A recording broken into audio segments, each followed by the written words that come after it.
Well, what's going on, guys, and welcome to today's video. Today's video is going to be all about this guy right here, the brand new iPhone 11. Now, obviously this specific shot is not shot on the iPhone, this is shot on my camera, but 99% of this video is going to be shot on the iPhone 11. This is going to be a true test of the camera on the 11. No, this is not the Pro or the Pro Max. But without further ado, let's get today started.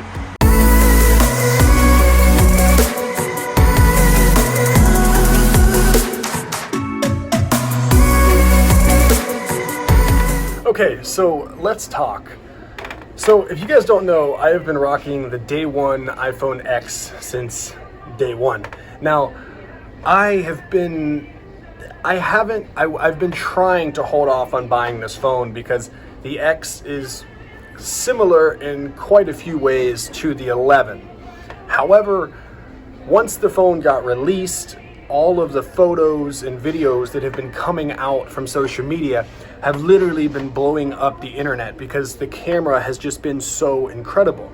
Now, as a content creator, as you guys know me, camera is always my number one thing. Now, I don't typically vlog with my phone. Typically I vlog with my cameras, my GoPros, and that's how I make things work. But to have something in your pocket that shoots so well, whether it be photo or video, and even now in night mode with your photo, that is huge. And it's something that I really was interested in. When I went to T-Mobile to check out the phone itself, because it's the first time I've seen it, I literally could not say no. A, because they were giving a hell of a deal when I traded in my X, and B, because the camera was so good. Now, as you guys can see, I did get the candy apple red version of the phone, in which I absolutely love. So ultimately, why did I decide to go with the 11 rather than the 11 Pro or Pro Max? Honestly, once this came out, I've been just looking at all the pictures, looking at all the video, looking at the different comments, concerns, reviews, and at the end of the day, the cameras are relatively the same, minus the extra third lens on the 11 Max, and in reality, I just didn't think it was worth the extra $300 for something that literally performs virtually the same. Now, one of the things that I do want to make known, I got this phone last night around 5 p.m. and I finished setting it up about 8 p.m. I went straight to bed. So today is my first official day of use with this phone. Now, this is going to be today's review, what I like, what I don't like, and we will go and dive further, deeper into this review in, say, a week or so. And also, while I am very tech savvy, this is not going to be a review about all the tech necessarily that I don't even understand, like Apple's new A chip. This is going to be an everyday person, content creator's review. She says that she loves me, she just wants to fuck me. Got me feeling something, got me feeling nothing. Alcoholic junkie, says she thinks I'm funny. Think I might get lucky, spending too much money. She says she wants my necklace. Now, mind you, for today, I don't have a true, actual storyline planned out. I just wanted to talk about the phone. So as I continue to use the phone throughout the day, there are certain things that I want to talk about.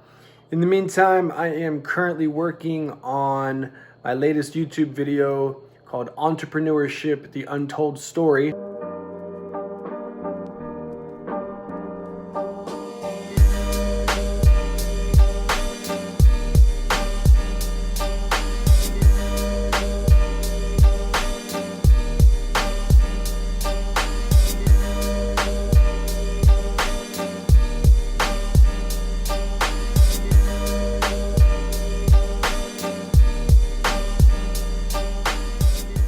If you guys have any interest in that, definitely be sure to head on over to my YouTube channel, subscribe while you're there, and watch the latest video because it is starting season 3, episode number 1.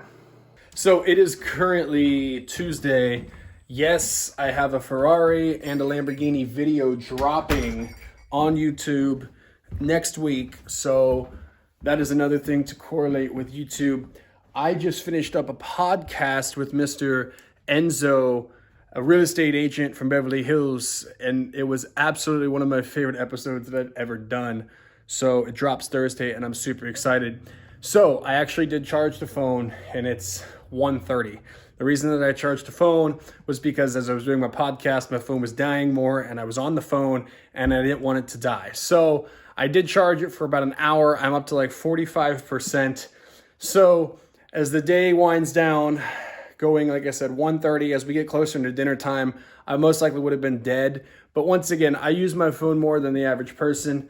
So far as the camera is concerned, I'm absolutely in love with it. The camera is so good, it's so clear, and it's so crisp.